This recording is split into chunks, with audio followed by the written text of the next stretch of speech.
Hello students, welcome back to chemistry classes. Class 12th chemistry plus NEET plus JEE के segment में मैं श्रवण कुमार एक बार फिर से सभी स्टूडेंट्स का वेलकम करता हूं।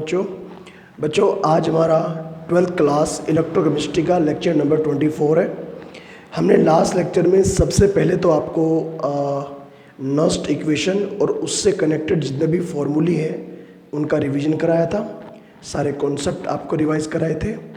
और फिर हमने NCERT इंटेक्स और एग्जाम्पल के कुछ 2-3 आपके सामने कुछ क्वेश्चंस डिस्कस किए थे, बल्कि एक क्वेश्चंस तो अभी आपके सामने बोर्ड पर लिखा हुआ है। हमने ये क्वेश्चन ये न्यूमेरिकल कराया था आपको, और ये है NCERT एग्जाम्पल का एग्जाम्पल नंबर 3.1। ओके, अब हमें आगे बढ़ना है और इसके साथ एग्जाम्पल आता है एग्जाम्पल नंबर 3.2, इसी के ठीक नेक्स्ट पेज पर। ठीक है, NCERT इंटेक्स और एग्जाम्पल, ये सारे क्वेश्चन मैं आपके सामने डिस्कस कर रहा हूँ, और बाकी जो NCERT एक्सरसाइज के क्वेश्चन है वो आपको मैं होमवर्क के लिए दूंगा। तो चलिए हम लोग नेक्स्ट क्वेश्चन डिस्कस करते हैं, और नेक्स्ट क्वेश्चन है हमारा एग्जाम्पल नंबर 3.2।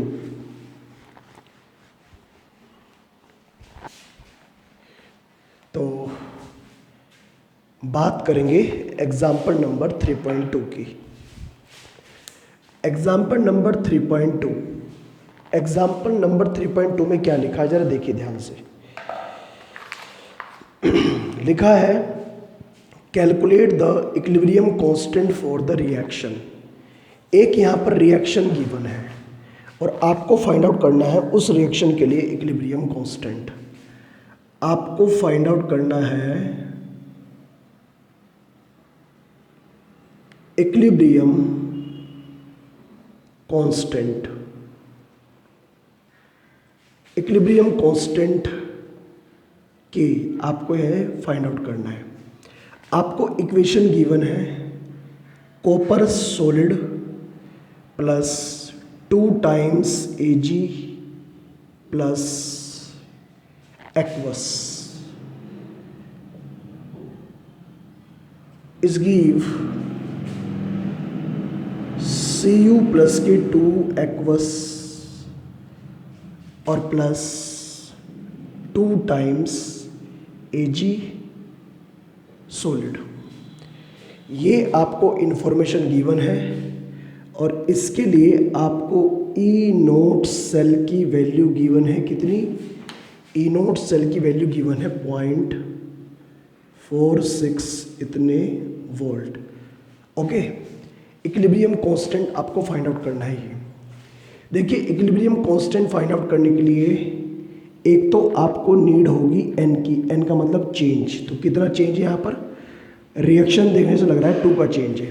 ठीक है, और आपको यहाँ पर k इक्विलिब्रियम करना है फाइंड आउट। ठीक है, अगर मैं फॉर्मूला की बात करूँ, फॉर्मूला रहेगा E0 cell is equal to 0.059 upon n log k equilibrium.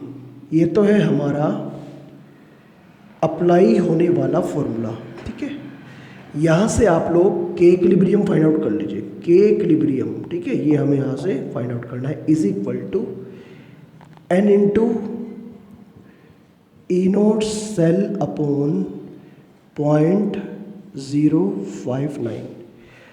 अब इस फॉर्मूले को एडजस्ट करते हुए अगर आप k इक्विलिब्रियम यहाँ से फाइंड आउट करें, सॉरी ये हो गया कि यहाँ पर मिस्टेक हो गई थोड़ी सी, log k है, ये log k है ना, तो log k is equal to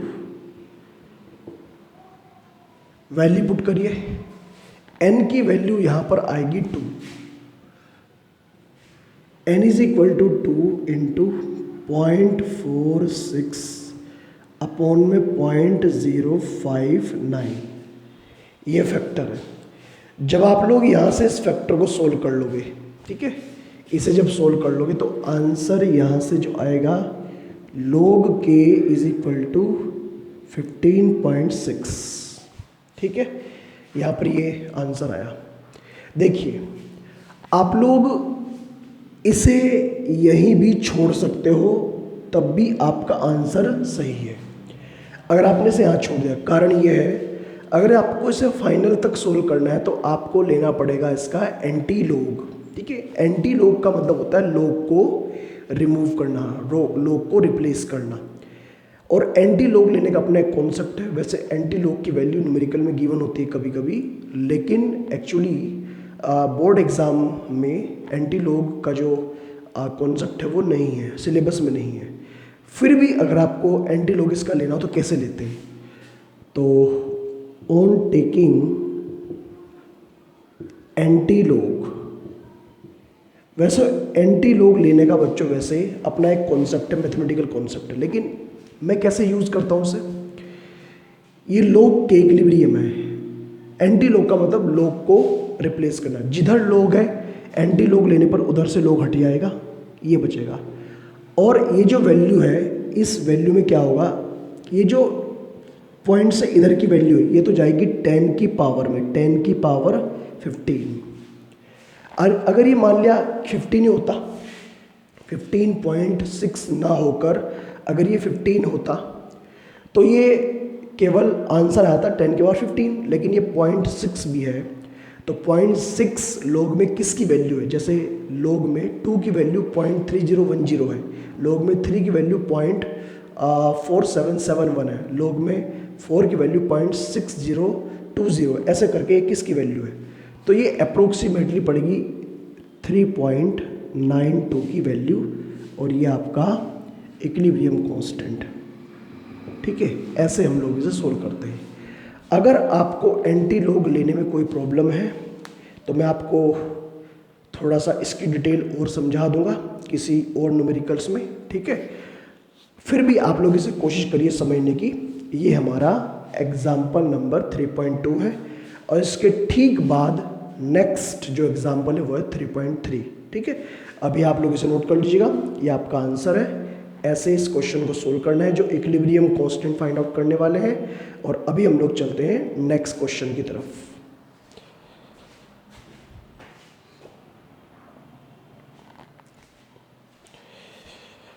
okay, तो चलिए स्टूडेंट, हम लोग अब मूव करते हैं towards example number 3.2।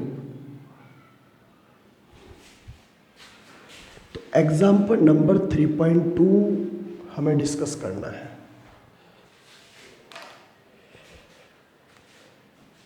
3.3 example number 3.3 क्या लिखा है इसके अंदर? इसके अंदर लिखा है the standard electrode potential for Daniell cell. Actually electrochemical cell का एक एग्जाम्पल है डैनियल सेल, तो उसका स्टैंडर्ड इलेक्ट्रोड पोटेंशियल दिया है सेल का। ठीक है, क्या दिया है आपको? दिया है इस क्वेश्चन में एक डैनियल सेल के लिए ई नोट सेल की वैल्यू कितनी, 1.1 वोल्ट। ठीक है, ये गिवन है। Calculate the standard Gibbs free energy for the reaction. आपको स्टैंडर्ड गिब्स फ्री एनर्जी निकालनी है, डेल्टा जी नोट आपको फाइंड आउट करना है। किसके लिए? आपको इस इक्वेशन के लिए। इक्वेशन गिवन है Zn solid plus Cu plus K2 aqueous is give Zn plus K2 और प्लस कॉपर सॉलिड। यहाँ से पता लगा, यहाँ से चेंज n की वैल्यू 2 है। एक्चुअली इक्वेशन जो दी होती है वो चेंज के लिए दी होती है कि चेंज कितना है, तो पता लगा कि यहाँ पर चेंज कितना है, n की वैल्यू 2 है। तो अप्लाई करिए फॉर्मूला और डेल्टा जी फाइंड आउट करिए। अप्लाई फॉर्मूला, तो क्या फॉर्मूला है? Delta G nought is equal to minus K N F E nought cell. ये हमें क्या करना है, ये हमें यूज करना है। तो इसीलिए delta G nought is equal to minus के 2 इंटू फैराडे कांस्टेंट की वैल्यू होती है 96500 इंटू ई नोट सेल की वैल्यू है 1.1, ठीक है। इसे आप लोग मल्टीप्लाई कर लेना और यहाँ से जो आंसर आएगा, यहाँ से आंसर आएगा आपका ये, क्योंकि ये एग्जाम्पल है तो आंसर दे रखा है। आंसर आ रहा है यहाँ पर -के 21 जूल पर मोल, ये यहाँ पर आंसर दे रखा है। अगर इसे आपको किलो जूल में कन्वर्ट करना है तो उसे किलो जूल में कन्वर्ट करने के लिए क्या करेंगे, 1000 से डिवाइड। तो ये आंसर आप लोग किलो जूल में भी रख सकते हो, कितना, delta G nought is equal to -के 2। तो क्या करोगे, ये आ जाएगा, जब आप लोग इसे किलो जूल में कन्वर्ट करोगे ये आ जाएगा यहाँ से आपका 221। ये कुछ मिस्टेक, यहाँ से हमने इसे मल्टीप्लाई किया और 21 तो जूल पर मोल, यस ये आएगा, क्योंकि अगर 1000 में डिवाइड करेंगे तो आएगा आपका 21.227, यस इतने किलो जूल पर मोल। तो ये इसका आंसर, ये भी आंसर, ये भी आंसर, दोनों आंसर है इसके। तो अगर आपको डेल्टा जी फाइंड आउट करना हो तो कभी कभी ऐसा होगा कि ई नोट सेल की वैल्यू गिवन है तो डेल्टा जी हम लोग फाइंड आउट कर सकते हैं, और अगर आपको डेल्टा जी नोट की वैल्यू गिवन है तो ई नोट सेल भी हम लोग फाइंड आउट कर सकते हैं। अकॉर्डिंगली हम लोग इस क्वेश्चन को सोल्व कर सकते हैं। एक मेरा छोटा सा क्वेश्चन है, इस आंसर को देखकर या इस पूरी कैलकुलेशन को देखकर आप लोग बता सकते हैं कि रिएक्शन पॉसिबल है या नहीं है। यस हम बता सकते हैं।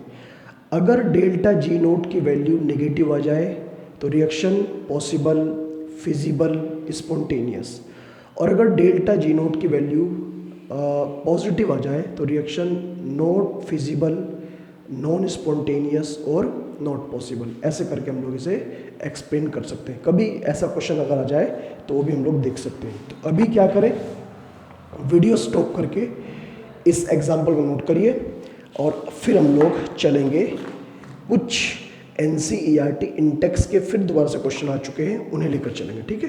कर लीजिए नोट आप लोग।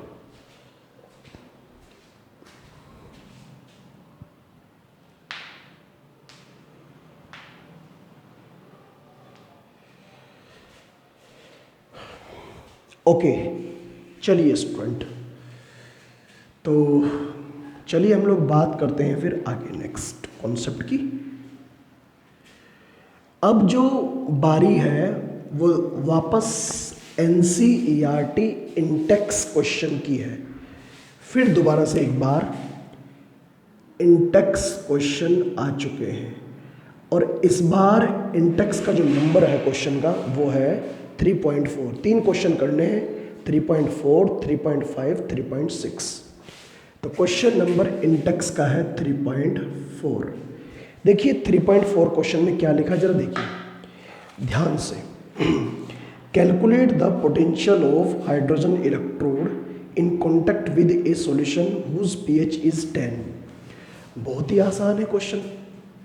क्वेश्चन है एक हाइड्रोजन इलेक्ट्रोड है, हाइड्रोजन इलेक्ट्रोड, ठीक है, और उस वो जो हाइड्रोजन इलेक्ट्रोड है वो एक सॉल्यूशन के कांटेक्ट में है, सॉल्यूशन के कांटेक्ट में है, और उस सॉल्यूशन की जो pH दे रखी है, pH वो दे रखी है 10। तो इस हाइड्रोजन इलेक्ट्रोड का हमें क्या निकालना है, पोटेंशियल निकालना है, पोटेंशियल, ठीक है। ये हमें क्या करना है, फाइंड आउट करना है।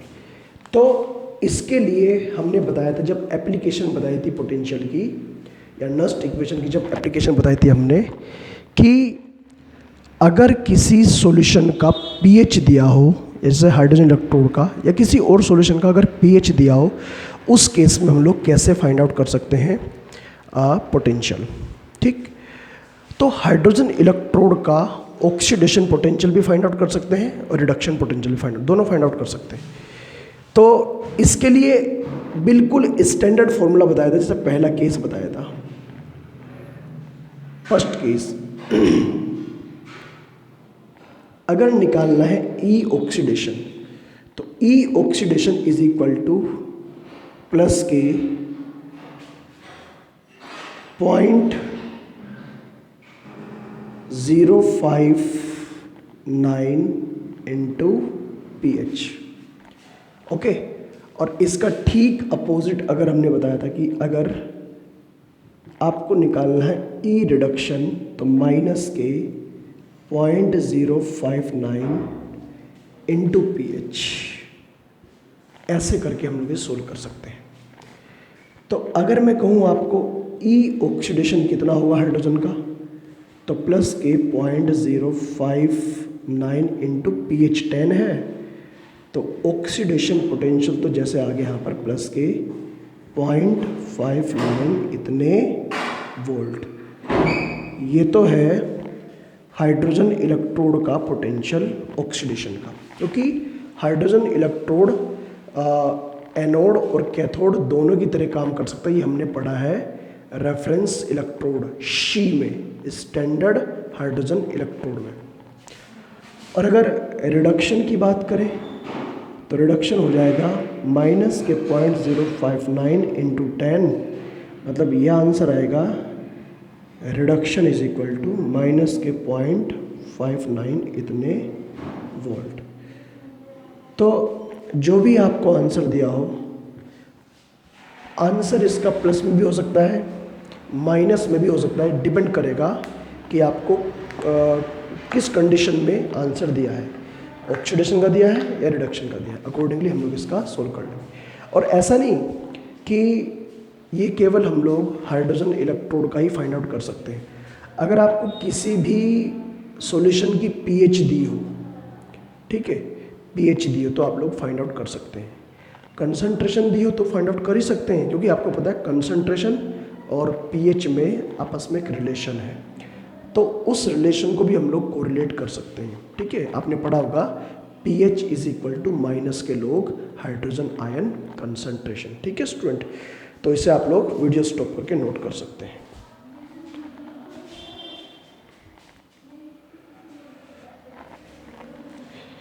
अब हम लोग आते हैं क्वेश्चन नंबर, इंटेक्स का जो क्वेश्चन है 3.5। देखते हैं क्वेश्चन नंबर 3.5 में क्या लिखा हुआ है स्टूडेंट। तो हम लोग बात करेंगे क्वेश्चन नंबर 3.5। 3.5 क्वेश्चन में लिखा हुआ है कैलकुलेट द ईएमएफ। इस बार ईएमएफ कैलकुलेट करने के लिए कहा गया है। Calculate the EMF of the cell in which the following reaction takes place. यहाँ पर रिएक्शन गिवन है, रिएक्शन है nickel solid plus 2 times Ag plus, और यहाँ पर जो कंसंट्रेशन दे रखी है 0.002 m। उसके बाद में जो निकिल है वो कन्वर्ट हो रहा है Na प्लस के 2 में, जिसकी कंसंट्रेशन गिवन है 0.160 m, और Ag प्लस कन्वर्ट हो रहा है Ag में।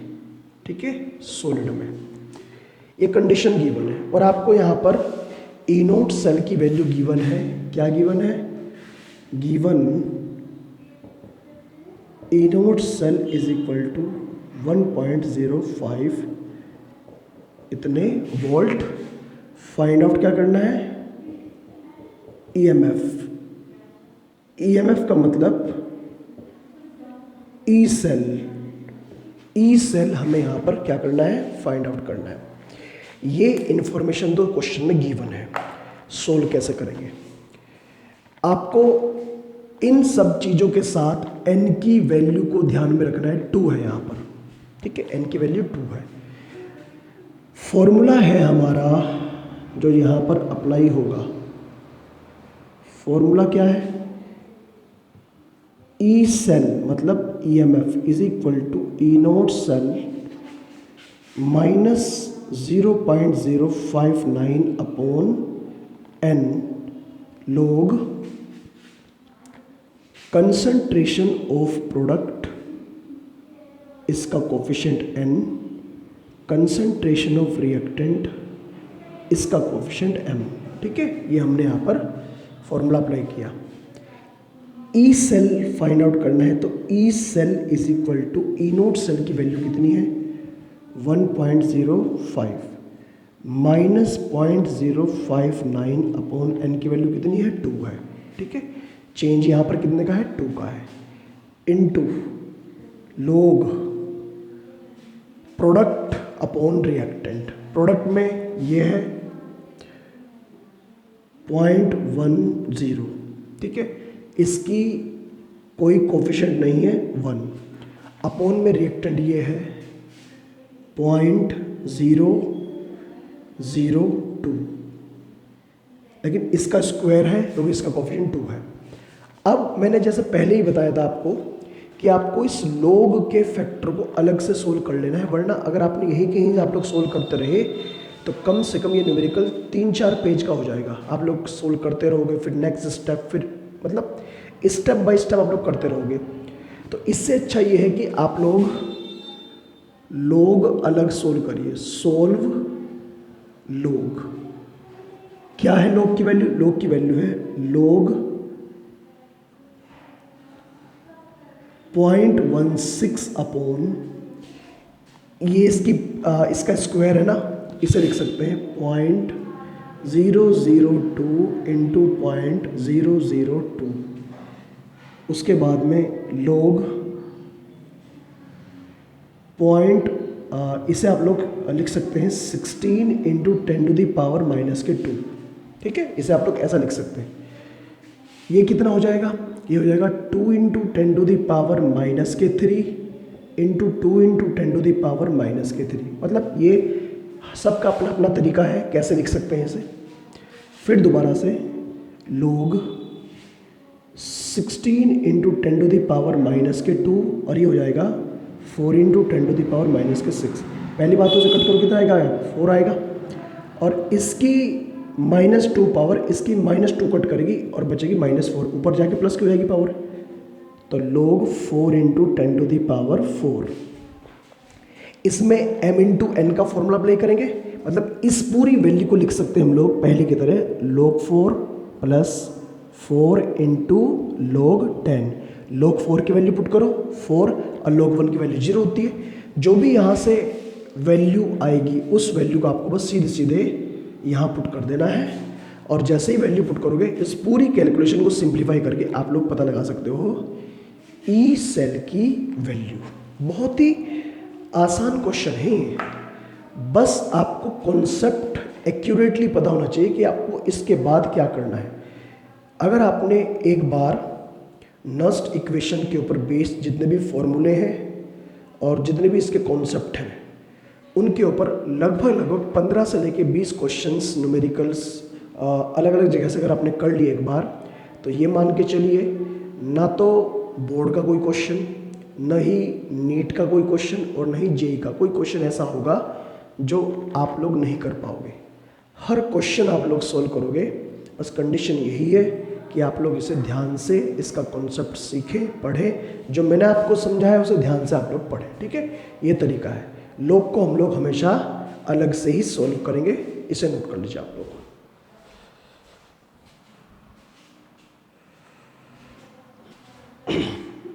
चलिए फाइनली एक लास्ट क्वेश्चन और बचता है, तो एक बार उसे भी देख लेते हैं। ये कुछ इंपॉर्टेंट क्वेश्चंस करा रहा हूं मैं यहाँ पर आपको नस्ट इक्वेशन के ऊपर बेस्ड। क्वेश्चन नंबर आपका जो नेक्स्ट है वो 3.6 है। तो क्वेश्चन नंबर 3.6 लिखा है the cell in which the following reaction takes place. एक सेल है जिसके अंदर रिएक्शन है 2 टाइम्स Fe प्लस के 2 प्लस के 3, 2 टाइम्स Fe प्लस के 3 plus 2i minus is give 2 times Fe plus के 2 और प्लस I2, ये यहाँ पर गिवन है। ठीक है स्टूडेंट, तो यहाँ पर इस इक्वेशन में गिवन है ई नोट सेल की वैल्यू कितनी गिवन है, 0.236 इतने वोल्ट, ये गिवन है। क्या कहा इन्होंने, calculate the standard Gibbs free energy and equilibrium constant. आसान सी बात है। देखो सबसे पहले हमें यहाँ पर फाइंड आउट करना है डेल्टा जी नोट। कैसे फाइंड आउट करेंगे, delta G nought is equal to minus के NF ई नोट सेल, ये है ना फॉर्मूला। तो इस फॉर्मूले को अप्लाई करिएगा। Okay, excuse me. तो इसे आपको अप्लाई करना है और delta G nought is equal to minus के चेंज देखिए कितने का है, 2 3 जा 6 और 2 2 जा 4, 6 और 4 में कितने का चेंज है, 2 का, और माइनस के 2 है और 0, मतलब यहाँ पर अल्टीमेटली n की वैल्यू 2 है, चेंज 2 का है। तो 2 इंटू एफ की वैल्यू कितनी है, 96500। ई नोट सेल की वैल्यू कितनी गिवन है आपको यहाँ पर, ई नोट सेल की वैल्यू गिवन है 0.236। आप लोग जैसे ही इसे सोल्व करोगे तो आंसर आपका आ जाएगा इतने जूल पर मोल। ठीक है, ये आपका आंसर होगा। ठीक है स्टूडेंट, तो ये आप लोग फाइंड आउट कर लेंगे। उसके बाद में जो दूसरा इन्होंने पूछा है सेकंड, वो क्या पूछा है, के इक्विलिब्रियम। तो ये तो बहुत ही आसान है। के इक्विलिब्रियम क्या फॉर्मूला है, E nought cell is equal to 0.059 upon n into log K equilibrium. सब कुछ गिवन है तो ये हो जाएगा log K equilibrium is equal to कितना, n टाइम्स ई नोट सेल अपॉन में 0.059। ठीक है, ये तो है हमारा स्टैंडर्ड फॉर्मूला और इसके अंदर बस आपको वैल्यू पुट करनी है, log K equilibrium is equal to कितना, 2 इंटू 0.236 अपॉन 0.059। तो आप लोग इस वैल्यू को सोल्व करके, जैसे हमने पहला एग्जाम्पल बताया था ना, उसी तरह से सोल्व करना है। तो ये है आपका इंटेक्स का क्वेश्चन। अब इसके बाद में इसमें कुछ क्वेश्चंस और नहीं बचते। ठीक है, तो यहाँ तक का टॉपिक नोट कर लीजिएगा। जितने भी क्वेश्चंस एनसीईआरटी में इंटेक्स एग्जाम्पल के इसके अंदर हो सकते थे वो मैंने आपको सारे करा दिए हैं। एक्सरसाइज में जो क्वेश्चंस होंगे वो आपको होमवर्क के लिए दूंगा करने के लिए। ठीक है, अभी आप लोग नोट कर लीजिएगा।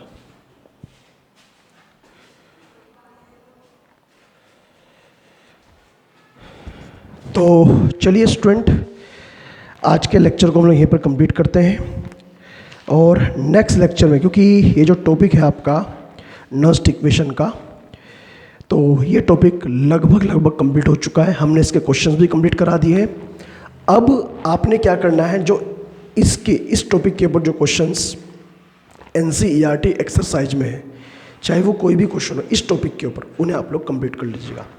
नेक्स्ट लेक्चर में हम लोग एक नया टॉपिक शुरू करेंगे जिसका नाम होगा electrolysis and Faraday laws of electrolysis. ठीक है स्टूडेंट, ये टॉपिक हमें शुरू करना है। मेरी बात को समझ पा रहे हैं आप लोग, ये टॉपिक हमें क्या करना है, स्टार्ट करना है नेक्स्ट लेक्चर में। ओके, तो आज के लिए इतना रखते हैं, मिलते हैं नेक्स्ट लेक्चर में। Thank you, all the best.